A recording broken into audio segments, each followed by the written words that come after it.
Hello bachcho, let's read the question. Which of the following is the most accepted theory for movement of water through plants? Option A, cohesion theory, B, passive transport, C, capillarity and D is root pressure. तो इसके लिए अगर हम की concept देखें तो इसका की कॉन्सेप्ट क्या होगा? इसका की कॉन्सेप्ट होगा different types of theories for water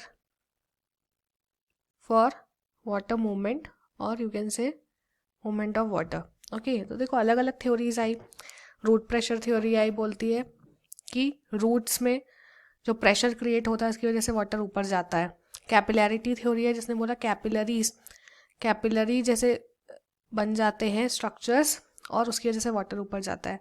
passive transport आया जो बोलता है कि विदाउट एनर्जी वाटर ऊपर जाता है ना. कोहेजन थ्योरी आई है ना. तो ये डिफरेंट काइंड ऑफ थ्योरीज आई जिसने क्या एक्सप्लेन किया, मूवमेंट ऑफ वाटर. तो हमसे इसमें पूछा कि मोस्ट एक्सेप्टेड थ्योरी कौन सी है. तो जो मोस्ट एक्सेप्टेड थ्योरी है वो है हमारे पास कोहेजन टेंशन थ्योरी. ठीक है, कोहेजन टेंशन थ्योरी या फिर कोहेजन थ्योरी. ये थ्योरी प्रपोज की गई थी बाय डिक्सन एंड जॉली इन 1894. ठीक है, ये थ्योरी क्या बोलती है? This theory states that water forms a continuous column from root to leaf through xylem ducts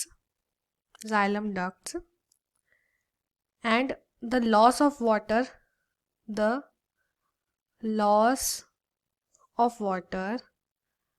from mesophyll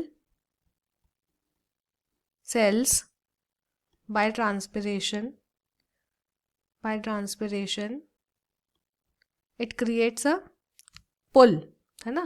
It creates a pull, that is transpiration pull or we can say tension.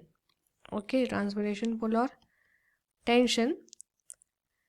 So the column of xylem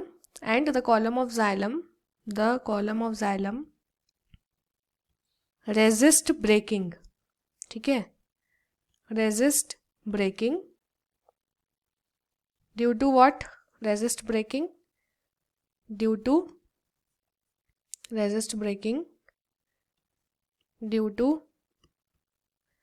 force of cohesion between water molecules and adhesion between water and the wall.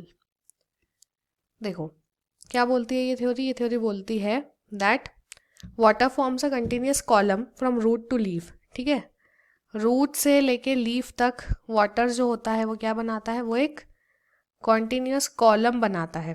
ठीक है, किसकी मदद से? Xylem duct की वजह से. Pipe जैसे बनाता है.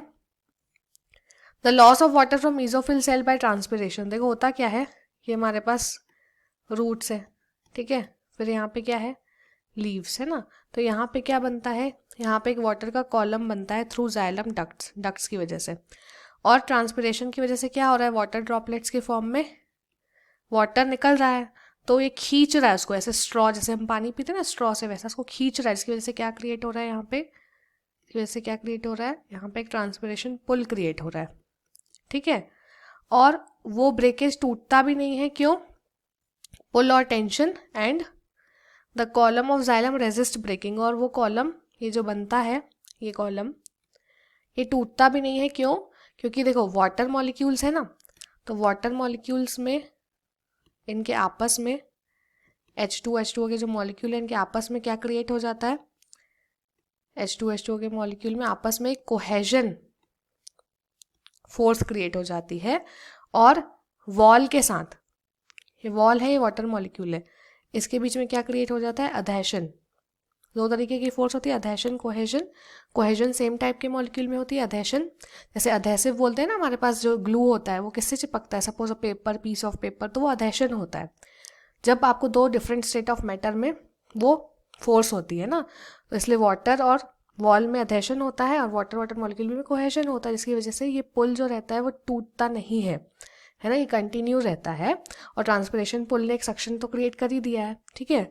तो with the help of this, इस तरीके से बाय दिस मैकेनिज्म क्या होता है, इस मैकेनिज्म की हेल्प से वाटर क्या होता है, प्लांट्स में मूव कर पाता है ना। तो यही थ्योरी जो थी मोस्ट एक्सेप्टेड थ्योरी मानी गई थी।